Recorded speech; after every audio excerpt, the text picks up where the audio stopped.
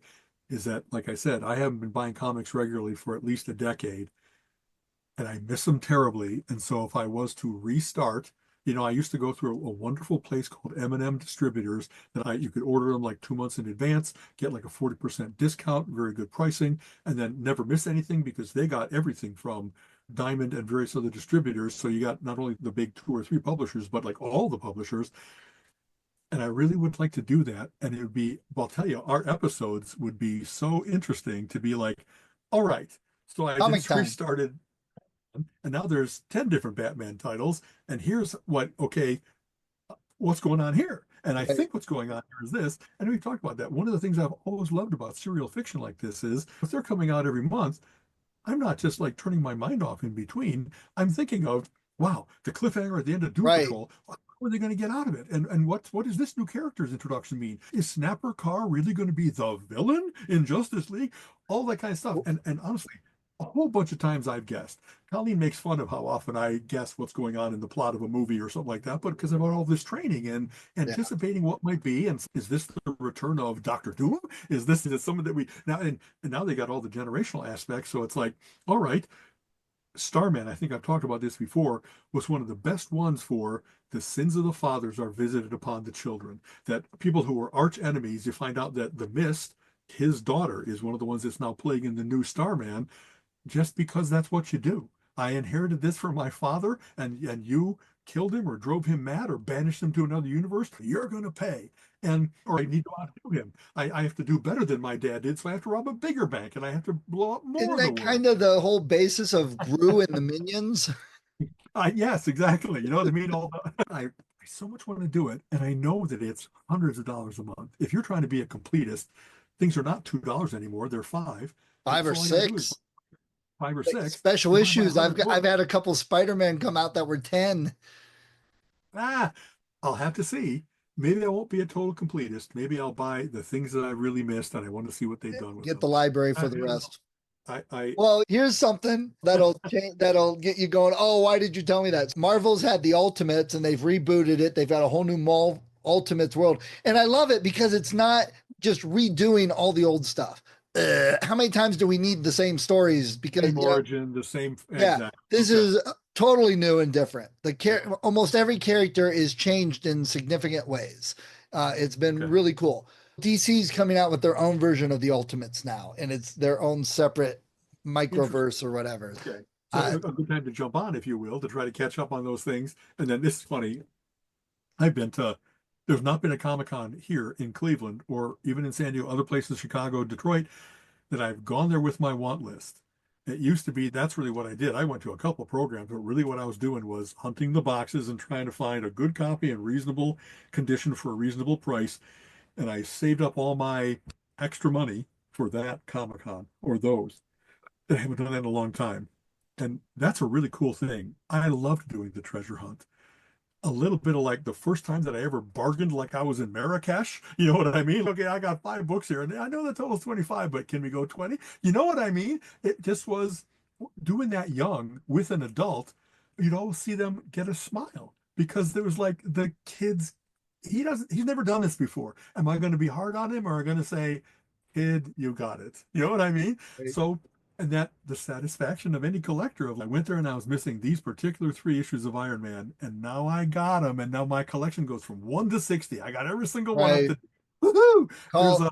a visceral joy Oh in yeah, having Colin. every single one of a series. Colin does that a lot. He'll go to a show and come back and say, "Oh, you gotta see what I got. Look at this. Look at this. Look at this." But Right. just sitting at the store, sometimes, oh, some guy brought in a collection. Look what I got. It's just Right. And like, he fishes through it. And I love when it's like there's certain things that I was looking for a long time in Chicago and never found them. They just for some reason poorly distributed in Chicago. Everybody that bought them had them. And when I first started to go out of town, when I was out of college and had a car and could do that, I would so overspend in Detroit or Pittsburgh or Milwaukee, where they had these little cons, and sometimes it was just I have been looking for this for so long that even at the unreasonable price, I just need to finally scratch this itch, because if I don't buy it now, will it be another 10 years before I see it again? We talk about that like for Mad Magazine paperbacks, that a lot of how I bought them was not which one looked the funniest. It was, man, I've never seen Three Ring Mad before. I have to buy it because I don't know that I'm ever going to see it again. So scarcity drove a lot of that. And if you're trying to get them all, it doesn't really matter in what order you buy it, but it matters that you get the ones that are the fish that got away. Right. Don't let it again. You know what I mean? Right. So, Yeah. So, all right. all right. Hey, man, I got to get rolling. Got Okay. a whole list of things still to do today. Sounds, I understand it. It will, I'll let you know how my thoughts are on restarting the process. Yeah. But I'll do it like in November for January, and that'll be my gift to myself in the next year is I'm going back into comic books. We'll see. I gotta show Colleen, hey, you know that money I've been making investing wise, I wouldn't mind repurposing some of it now. You know what I mean? I do love the new Ultimates. I think there's Yeah. 4 books: Black Panther, Spider-Man, the Ultimates, and oh my gosh, the X-Men for the Ultimates. It's Yeah. done by this Vietnamese artist in almost traditional Vietnamese style. It looks like nothing you've gotten in comic books, and it's consistent. It's the whole thing. It's done almost Vietnamese anime manga type I was look. gonna say like anime. Okay, so is it Tang Ang? I think I've seen some of his stuff before. I'd have to go look. I don't remember. But I'll have to go Colin look. was very excited, said, I love this artist and you'll go love it. And I do love the art. I was like, so are people bitching about it? Because DC has a certain look, Marvel has a certain look, and it's pretty much across the board. This Right. is different than all of that. Really So, stands out on the stand, really stands out as you're just reading through the month stuff. yeah. So the Batman, the version of the Ultimates Batman is in my pools right now. So I'm probably picking that up today. So I'll see how good it Okay. is. So we'll see. All right. Yeah, I'll tell you. In brief, I'd hate to betray Colin and not be like, make my trip to Rootstown once a week. And yet, it's what I had with M&M, where they things showed up to me double box, so they're not never going to get damaged. It'd be really tough to turn away from what was working so well before if they're still doing it. Oh, Anyway, yeah. Good luck. I know he tells me all the problems they have with all the stuff now because Penguin distributes some of them. They get some from Diamond, and God. they They have get so much. action in case they had like a more demand than they expected, and then it's who gets them. You know what I mean? Yeah, With- it's a nightmare every week for him. Oh, okay. All right. Take care, Stephen. Always a pleasure. Okay. Later. Bye-bye. You have been listening to the Relentless Geekery podcast. Come back next week and join Alan and Steven's conversation on geek topics of the week.